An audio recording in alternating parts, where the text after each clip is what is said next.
Members, welcome back to own channel stock market funda में। अब देखो, मार्केट आज गैप डाउन ओपन होने वाला था, ठीक है। Market slightly gap down open हुआ, बहुत अच्छा रिकवर किया because of the bank Nifty, लेकिन वापस end of the day close हो गया। देखो, अगर आप लोग कंफ्यूज है ना कि सर ये क्या मार्केट बता रहा है, ठीक है, मार्केट का बिहेवियर क्या है, समझ नहीं पा रहे। देखो, समझो बात को, मैं सिंपल कर देता हूं।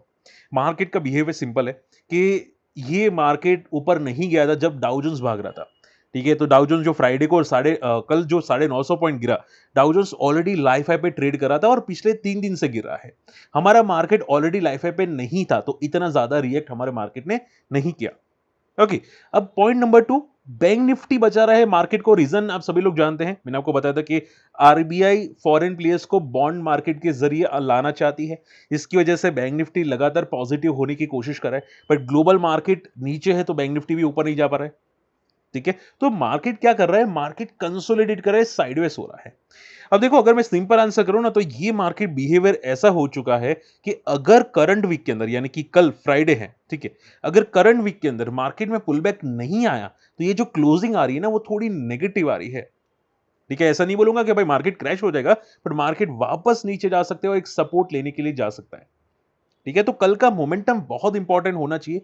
डाउ फ्यूचर 450 पॉइंट पॉजिटिव है। होप करते हैं कि कल मार्केट थोड़ा बहुत अच्छा रिकवर हो और 23,300 24,400 को क्लोजिंग दे, ठीक है। चलिए, अब देखो, बहुत सारी चीजें डिस्कस करेंगे। मेरा दिन कैसा गया वो भी मैं आपको बताऊंगा, और एमटार, अदानी पावर, जी, एजिस लॉजिस्टिक। पर देखो, चैनल को फर्स्ट टाइम विजिट करें, सब्सक्राइब कर देना। मैंने यहां पे निफ्टी का रेजिस्टेंस आपको बताया था, अगर आप देखोगे एग्जैक्ट 23,320।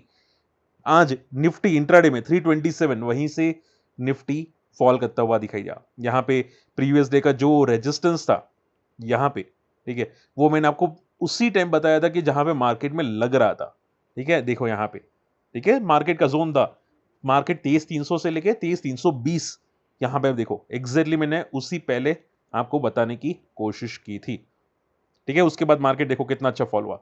सो रेजिस्टेंस को पकड़ना सीखो मेरे भाई, आप लोगों के लिए काम आ सकता है, ठीक है। चलो स्टार्ट करें। ओके, सबसे पहली बात करते हैं, सर मार्केट क्यों गैप डाउन ओपन हुआ। रीजन ऑलरेडी मैंने बताया था। यूएस ने वार स्टार्ट कर दी है, बहुत मल्टीपल अटैक्स किए हैं वहां पे, जिसकी आप मतलब बोल भी नहीं सकती, उतने सारे मल्टीपल अटैक्स किए हैं। अब ईरान ने क्लियर कट बोला कि भाई आप लोग बोलते हैं सीज फायर भी करना चाहते हैं और अटैक्स भी करना चाहते हैं, ये मीनिंगलेस है। देखो यहां पे बोल रहे हैं ना कि US attack render cease fire is meaningless.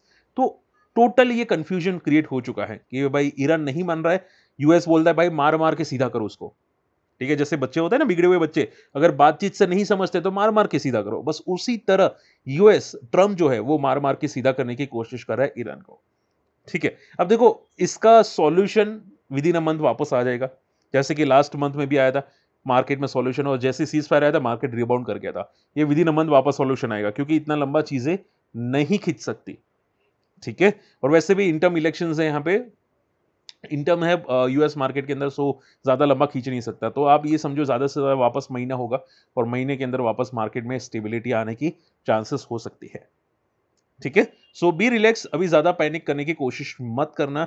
Market bottom पे है, उसका फायदा उठाना। जैसे कोविड के टाइम पे मार्केट बॉटम पे था, लोग भाग रहे थे कि भाई हम ही जिंदा नहीं रहे तो क्या होगा। उसके बाद देखो यहाँ पे सी मार्केट कितना स्ट्रॉन्ग रिबाउंड किया। अब कोविड के टाइम पे किसी ने अगर फोकस किया होता तो आज कितना अच्छा है, वैसे ही अभी फॉलिंग मार्केट में अगर फोकस किया होता तो आगे सोचो मार्केट यहां से रिबाउंड किया तो कितना होगा। वैसे निफ्टी ऑलरेडी 40 आरएसए के आसपास पहुंचने की कोशिश कर रहा है, ओवरसोल्ड जोन में है, ठीक है। सो अभी ज्यादा नेगेटिव मत होना, oversold zone is positive sign, ठीक है। पाकिस्तान का मार्केट भी हमसे ज्यादा भाग रहा है, उस उनकी इकोनॉमी तो हमसे भी बेकार है, ठीक है ना, तो भी भाग रहे। सोचो तो हमारा मार्केट में कोई ज्यादा नेगेटिव लेने की जरूरत नहीं है। वहां पे कहां पे एआई है, पाकिस्तान में भी एआई नहीं है, तो भी भाग रहे हैं ना। मैंने आपको एक शॉर्ट वीडियो बना के समझाया था, सो बी रिलैक्स। चलिए, ओके, सिंपल सवाल, सर एमटर क्यों क्रैश हुआ। देखो समझो बात को, देखो एमटर बहुत अच्छी पैटर्न बना रहा था, लगातार भाग रहा था एमटर। अब सडनली ये न्यूज आई कि एमटर का जो बिगेस्ट क्लाइंट है यूएस मार्केट के अंदर, वो बिगेस्ट क्लाइंट का इनका जो एआई का बहुत बड़ा प्रोजेक्ट था वो मिस हो गया, डिले हो गया, स्टैंड बाय में चला गया। इसकी वजह से उनकी जो क्लाइंट की कंपनी है यूएस मार्केट के अंदर वो भी क्रैश हुई, और उसके साथ साथ एमटर भी क्रैश हुआ, ठीक है। जैसे कि आप यहां पे पढ़ सकते हैं, देखो एमटर का एक क्लाइंट था ब्लूम एनर्जी, इनका एक प्रोजेक्ट था डेटा सेंटर का, ब्लूम एनर्जी का प्रोजेक्ट, वो होल्ड पे चला गया। अब अगर इनका प्रोजेक्ट होल्ड पे चला जाता है क्लाइंट का, तो सोचो क्लाइंट क्या इनको बिजनेस देगा? चांसेस कम है, क्योंकि ये मेन क्लाइंट है एमटार के। तो ब्लूम एनर्जी को भी ये बिजनेस नहीं मिलेगा तो एमटार को नहीं देंगे, और वो नहीं देंगे तो स्टॉक क्रैश। ये सिंपल बात है। सो थोड़ा कॉशियस रहना। और एमटार बहुत वैसे भी लगातार बहुत भाग रहा था। विद इन अ मंथ अगर आप देखोगे करंट ईयर के अंदर 280% रैली कर चुका है, और अभी आई थिंक इंपॉर्टेंट लेवल्स तोड़ना स्टार्ट किया है। सो बहुत केयरफुल है ना, ये चीज़ें थोड़ी नेगेटिव है। इसका एक सपोर्ट हो चुका है, अगर ये बहुत ऊपर गया है तो सपोर्ट अब 3800 के आसपास होगा।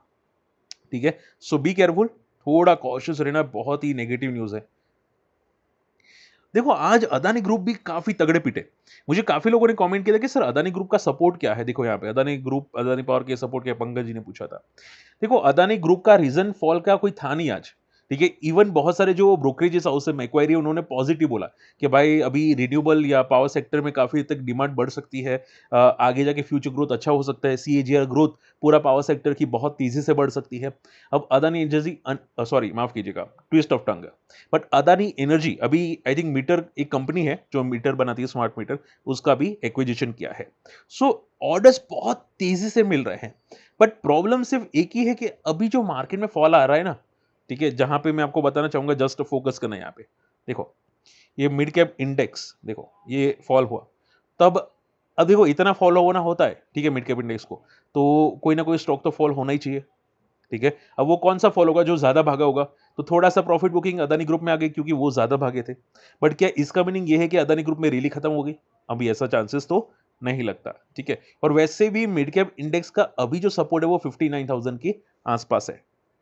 ठीक है, सो अभी रिलैक्स रहो, ज्यादा पैनिक मत करो। अगर मार्केट 59,000 को ब्रेक करके 58,000 के नीचे जाने की कोशिश करता है तो माइनस सा टेंशन आ सकता है। फिर मार्केट वापस एक बार के लिए 56,000 को टेस्ट कर सकता है। सो अभी के लिए वेट एंड वॉच करेंगे, बी रिलैक्स, ज्यादा पैनिक मत करना और घबराने की जरूरत नहीं है। और अदानी पावर में भी सेम चीजें हैं। ठीक है, छोटा सा सपोर्ट लेने आ रहा है, वैसे भी मंथली चार्ट पे बहुत ज्यादा मूव कर चुका है। ठीक है, अब देखो मान लो ये 180 के ऊपर गया होगा तो 200 का एक रेजिस्टेंस है, और 200 रेजिस्टेंस ब्रेक किया होगा तो उसके बाद ब्लू स्काई जोन में है। तो अगर मान लो ब्लू स्काई जोन से गिरेगा तो सबसे पहला सपोर्ट 200 का लेगा, फिर 180 का लेगा। ठीक है, तो ये मल्टी ईयर सपोर्ट है। तो अभी के लिए ज्यादा पैनिक करने की कोशिश मत करना। ठीक है, देखो आप देख सकते हैं ब्रोकरेज हाउस कितने बुलिश है। उनका क्लियर कट मानना है कि भाई इंडिया में जो एनर्जी कैपेसिटी होगी वो काफी तक बढ़ती हुई दिखाई दे सकती है। सो पावर डिमांड 6% से बढ़ सकती है। All in all very positive.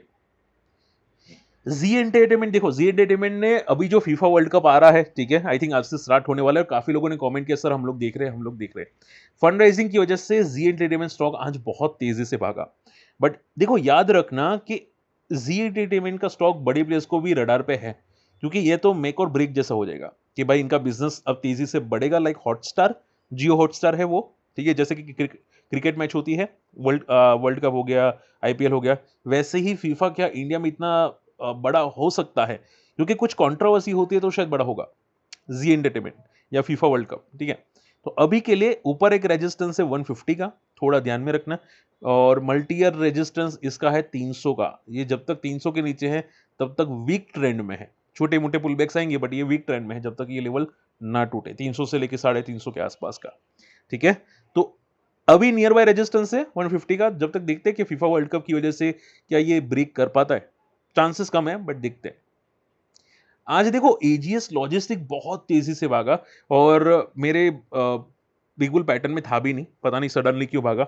फिर इंफॉर्मेशन मिली कि एजीएस लॉजिस्टिक में यहाँ पे ब्रोकरेज हाउस काफी बुलिश है, क्योंकि जो लॉजिस्टिक कंपनीज होती है, माना जा रहा है कि जो वार हो रही है, ठीक है, तो ये वार की वजह से इनका जो लॉजिस्टिक बिजनेस है वो काफी हद तक अच्छा जा रहा है, और माना माना जा रहा है कि इनकी प्रॉफिटेबिलिटी बहुत अच्छी बढ़ सकती है।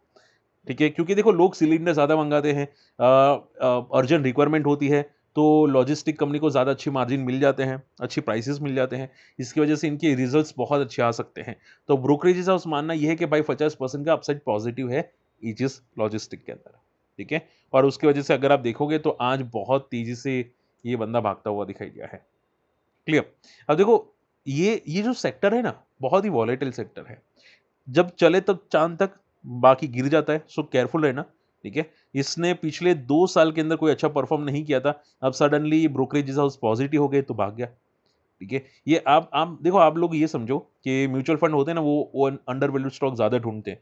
जो ज़्यादा स्टॉक 2 साल तक नहीं चलते हैं, ये नहीं चले हैं और फंडामेंटली स्ट्रॉन्ग है, वो कंपनी को ज़्यादा ढूँढने की कोशिश करते हैं, ठीक है। तो आपको बस यही ध्यान में रखना है और देखो, आपको अगर पोर्टफोलियो बनाना है ना, तो फंडामेंटली स्ट्रॉन्ग कंपनी ढूँढो, जो मार्केट कैप अच्छा है, 20-30 हज़ार करोड़ मिनिमम, और जो काफ़ी पिटा हुआ है स्टॉक और रिजल्ट्स बहुत अच्छे आ रहे हैं, ठीक है। बहुत सारे लोग ऐसे ही करते हैं और सडनली न्यूज़ आ जाती है, वो भाग जाते हैं। बट हाँ, भागेगा कब, वो ब्रोकरेज हाउस पे डिपेंड करता है या म्यूचुअल फंड पे डिपेंड करता है कि भाई म्यूचुअल फंड आएँगे, स्टॉक को भगाएँगे, ठीक है। या फिर आपको म्यूचुअल फंड के साथ अंदर, मतलब बोलते हैं ना, अंदर इनसाइडर इन्फॉर्मेशन होनी चाहिए आपके पास, तो ही स्टॉक आपको पता चल जाता है कि भाई भागेगा। क्लियर? सो ये चीज़ें ध्यान में रखो। अभी के लिए चीज़ें एजीएस लॉजिस्टिक के लिए पॉजिटिव है। ऊपर एक रेजिस्टेंस है 1000 का, वो बहुत बड़ा रेजिस्टेंस फेस कर सकता है एजीएस लॉजिस्टिक अगर रिकवर हुआ है तो, ठीक है। So be careful. Okay, last total is Doms. आज डोम्स भी भागा था फ्रॉम द बॉटम से। रीजन ये था कि रेनॉल्ड ब्रांड को इसने एक्वायर किया 3.7 मिलियन डॉलर्स में, और इसकी वजह से डोम्स काफी तेजी से भागा है। देखो, रेनॉल्ड मेरी one of the hot favourite brand थी। मैं जब स्कूल कॉलेज में तब वही पेन यूज कर रहा था। बट एनीवे, सो अभी के लिए डोम्स काफी तेजी से ऑलरेडी भाग चुका है, बहुत ऊपर जा चुका है। ऊपर रेजिस्टेंस 3000 का मंथली चार्ट पे आप देख सकते हैं, और यहाँ पे फॉलिंग वेज पैटर्न बन रही है, ठीक है। जब तक कि ये कम से कम 3000 के आसपास ना आए, तब तक तो यहाँ पे क्या है, बिल्कुल भी कहा नहीं जा सकता कि ये पॉजिटिव है, ठीक है। और सेक्टर थोड़ा कॉशियस रहना, क्योंकि काफी वॉलेटाइल एंड रिस्की सेक्टर है, ठीक है। डोम्स जैसी कंपनीज बहुत रिस्की हो जाती है, सो बी केयरफुल अभी के लिए मार्केट में। ओके, देखो, स्टॉक स्पेसिफिक रहो, या तो पिटे हुए स्टॉक लो या मोमेंटम स्टॉक लेते तो रिस्क थोड़ा ध्यान से। ओके, चलिए। इसके अलावा बहुत से लोग पूछते हैं कि सर गोल्ड एंड सिल्वर का भी बता दो। देखो, बता देता हूं। यहाँ पे मैंने आपको पहले ही बताया था कि जैसे ही सिल्वर टूटेगा 70 के नीचे जाएगा, वो सीधा आएगा 65 63 पे।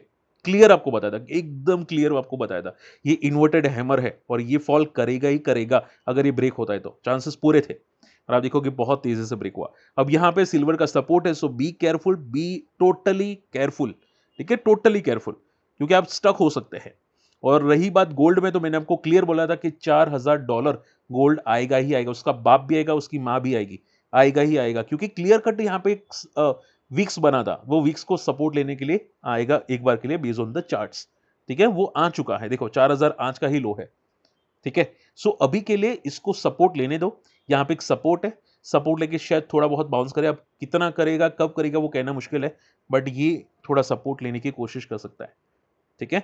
बट थोड़ा कॉशियस रहना, क्योंकि देखो, गोल्ड में आप सिर्फ ये समझो कि एक बार अगर इसने 3600 का लेवल भी तोड़ दिया ना, ठीक है, 4000 तो मुझे पता था, बट अगर 3600 लेवल टूटा ना, तो फिर ये सीधा 2800 भी आएगा, इन इन केस ऑफ आगे, ठीक है, गोल्ड में। तो अभी के लिए कॉशियस रहना। गोल्ड के अंदर सपोर्ट ऑलमोस्ट आ चुका है गोल्ड के अंदर, ठीक है। होप आज का वीडियो पसंद है, वीडियो शेयर करना, चैनल सब्सक्राइब कर लेना। फ्री टेलीग्राम में नहीं है, इंपॉर्टेंट इंफॉर्मेशन आपके लिए रखता हूं, अगर मिस करते हैं तो आपके लिए मिस है, ठीक है। मिलते हैं अगली वीडियो में, बाय।